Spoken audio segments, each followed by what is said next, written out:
Do you want some water? No, thank you. If you do, it's right over there, so just... But we'll get it for you. We'll get it, yeah, you don't move. Thank you. This in front of your face for a second. Well, I was 13 when I met Pattie, and I was in a group home. And I actually really kind of didn't like her at first. It wasn't even just her, it was just where I was at. I didn't really like too many people, and I have a hard time opening up, so I had to get attached to her first to open up to her. When I came on board, she had lost her social worker, and here's a new person, and she was still grieving over the loss of the other people. Yeah, I mean, no one really wants to be in a group home, and I honestly feel like group home was never for me, so that's why I used to AWOL all the time, because I didn't want to be there, and I used to fight a lot. I remember she told one of my group home workers, like, I think she's just using me to go out and stuff, because I never used to like meet with her like that. I would meet with her and then come back and be like, I don't want to see you again. Being a consistent and trustworthy adult to a teenager, that spoke to me because I didn't have a adult in my life who I could trust and who was consistent when I was a teenager. So I was at a point in my life where I could be that person for somebody else. I became a CASA volunteer, and 2 years later I started working for CASA. There are about, on average, about 1,300 kids in the foster care system in Contra Costa County. And we have, in our program, we have maybe 150 active CASA volunteers. She was adopted at a young age. She was removed at age 13 and became a foster child at that point. And there were just a lot of disappointments in those years that she was with the adoptive family. Abuse and neglect were part of it, so it wasn't a happy adoptive story, I don't think.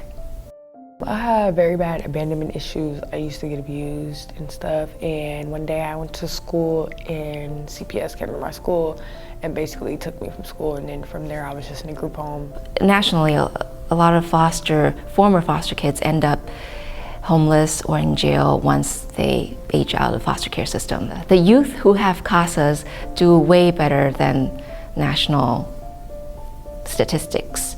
So I think the work of CASA volunteers are really important because we are bettering our community. We are helping these youth become resources rather than burdens on society. And on a more personal level, a CASA volunteer can really change a youth's life.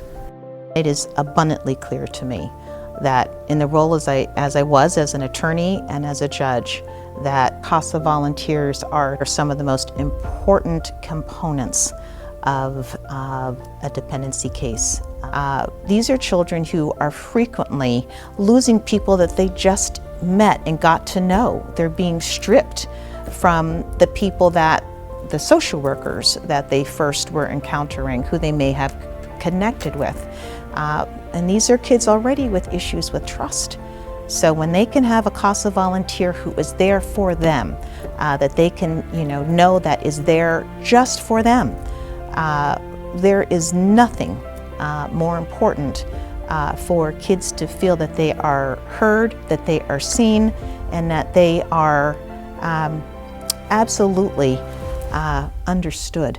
I do think that they provide a lot of attention and care to educational needs, and that the outcome is, I think, more significantly positive.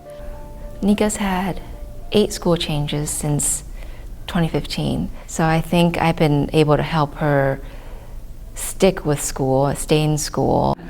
Pattie actually did help me in school a lot. Oh my God. I used to beat everybody up. I used to fight all the time.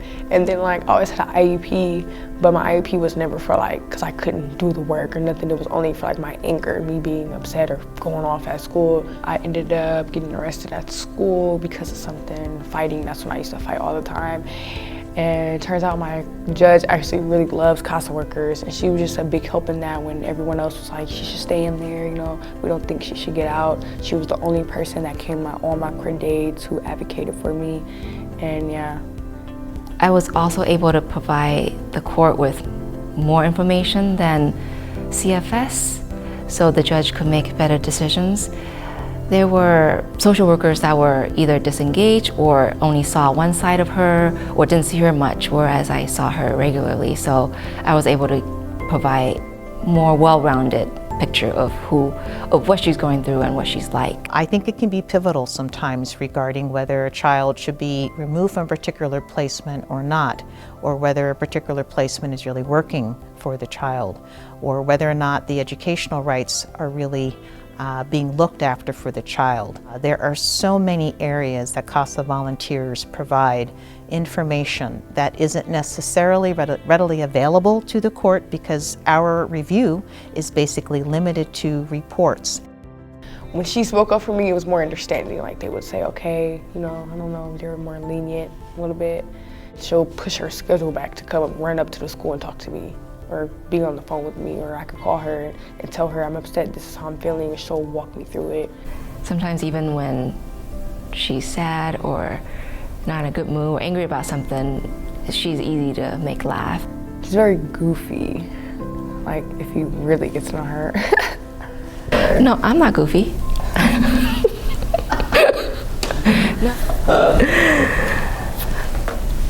Of all things, right, being goofy made me cheer up.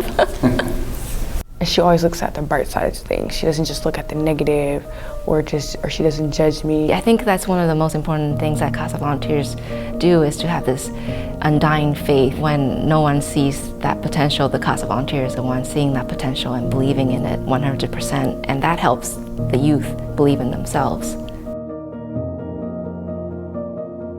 Well, that was one person I knew for certain that was gonna come, like no doubt. She was more excited about it than I was graduating. I'm like, how are you more excited to be? So she was there and she bought me flowers and stuff, and my family didn't even come and she came. So that really made me feel good. So yeah.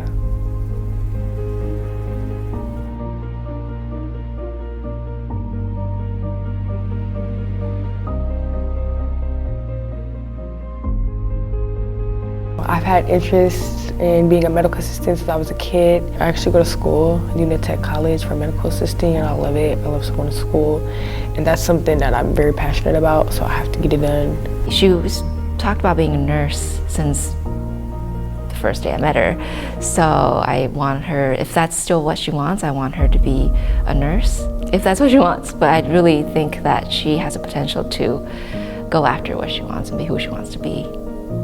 Everything was just so bad. I just thought it was going to be a bad outcome. And when I met Pattie, that made me realize there's more to life. You can get it done. You just have to stay focused. And even if you fall off, you can always get back up and finish doing what you have to do. And I learned that with Pattie. Our goal is to serve 400 children annually by 2021.